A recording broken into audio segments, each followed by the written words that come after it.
અહીંયા જે આગળ બેઠા છે ને એ લોકોને જ અનાયત પત્ર મળવાના છે. છેક ત્યાં બેઠા છે, આ બાજુ બેઠા છે, એ લોકોને આપવાના નથી લાગતા. એ લોકોને ખુશી ઓછી હોય એવું દેખાઈ રહ્યું છે. મળવાના છે બધાને. ત્યાં બેઠા છે આ બાજુ, કઈ પાછળ બધા જોરથી હાથો પાડો. તો પછી તાલીઓ કેમ નથી પાડતા તમારા?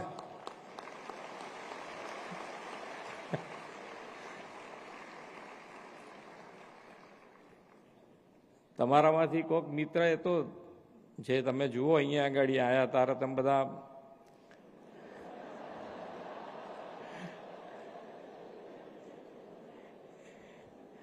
પણ આપણે બધા વસુદેવ કુટુંબકમમાં આપણે માનીએ છીએ ને, એટલે દરેક જણના સ્વભાવ સરખા તો મળવાના જ નથી.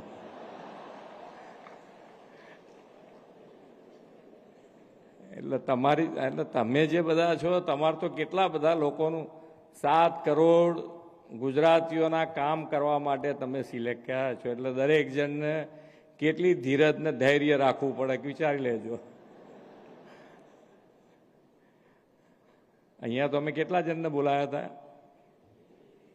21 જણમાં તમે આગા પાછા થઈ જાઓ તો પછી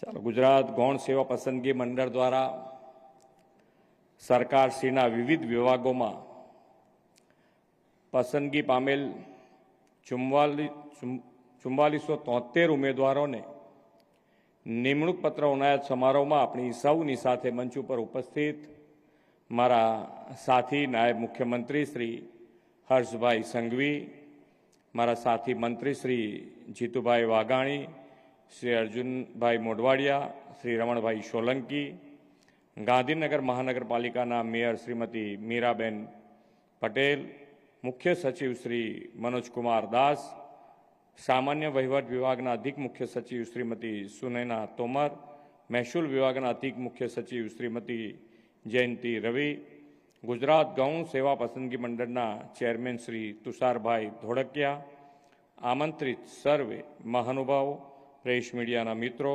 સૌને મારા નમસ્કાર. આપણા યશસ્વી વડાપ્રધાન શ્રી નરેન્દ્રભાઈ મોદીએ જેને ડેમોગ્રાફિક ડિવિડન્ડ કહી છે, તેવી યુવા શક્તિ માટે આજે આનંદનો અવસર છે. રાજ્ય સરકારના વિવિધ વિભાગોમાં નવી નિમણૂક મેળવી રહેલા 4000થી વધુ હોનહાર યુવાનોને જીવનની આ નવી શરૂઆત માટે ખૂબ ખૂબ અભિનંદન પાઠવું છું.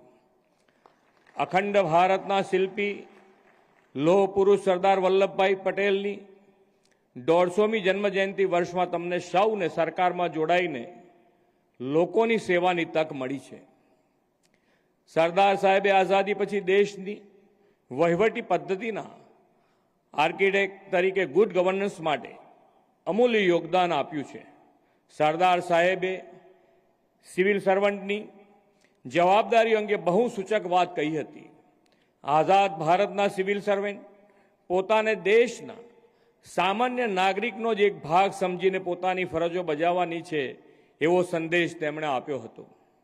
વડાપ્રધાન શ્રી નરેન્દ્રભાઈ મોદીએ પણ એ જ પરંપરાએ ચાલીને નાગરિક દેવો ભવનો મંત્ર સરકારમાં અપનાવ્યો છે અને લોકોને ગુડ ગવર્નન્સની પ્રતીતિ કરાવી છે. રાજ્ય સરકારની સેવામાં તમને મળેલી નોકરીની તક માત્ર સરકારી નિમણૂક નથી, ગુડ ગવર્નન્સ દ્વારા સામાન્ય માનવીની સેવા થકી રાષ્ટ્ર નિર્માણના યોગદાન આપવાની મોટી તક પણ છે. મને અહીં બેઠેલા અમને સૌને વિશ્વાસ છે કે તમે રાષ્ટ્રહિત પ્રથમ અને રાજ્યના વિકાસથી રાષ્ટ્રના વિકાસના ભાવને તમારી સમગ્ર કેરિયરમાં પ્રાથમિકતા આપશો. પ્રાથમિકતાની સાથે કાર્યરત રહીને કોઈ નાના માનવીની મુશ્કેલી દૂર કરીને, કોઈ વિધવા માતાના આંસુ લૂછીને કે નિરાધારનો આધાર બનીને સંવેદનશીલ સરકારનો સૌને અનુભવ થાય તેવા તમારા વાણી, વર્તન અને વ્યવહાર હોય એવી અમે અપેક્ષા રાખીએ છીએ.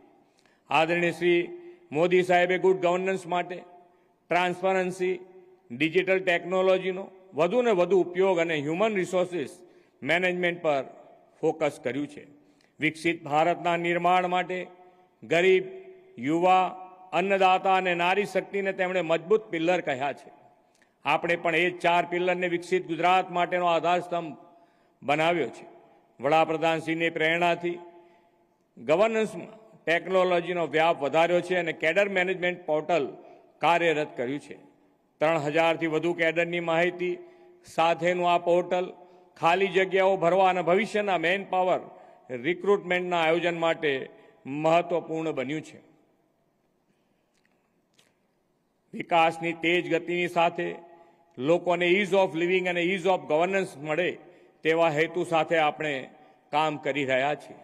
માનવબળની ઉણપને કારણે લોકોને સરકારની સેવા સુવિધાઓ મળવામાં કોઈ અગવડ ન પડે તેવું મેન પાવર પ્લાનિંગ અને 10 વર્ષીય રિક્રુટમેન્ટ કેલેન્ડર આપણે તૈયાર કર્યું છે.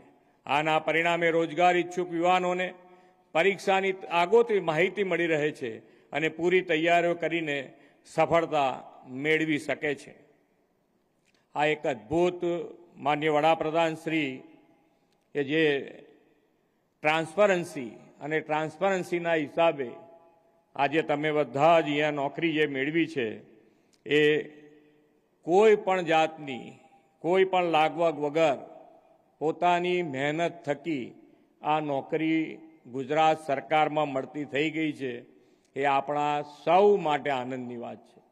પહેલાં એ બધાએ નોકરીઓ સરકારમાં કેવી રીતે મળતી હતી આપણે બધાએ જોયેલું છે.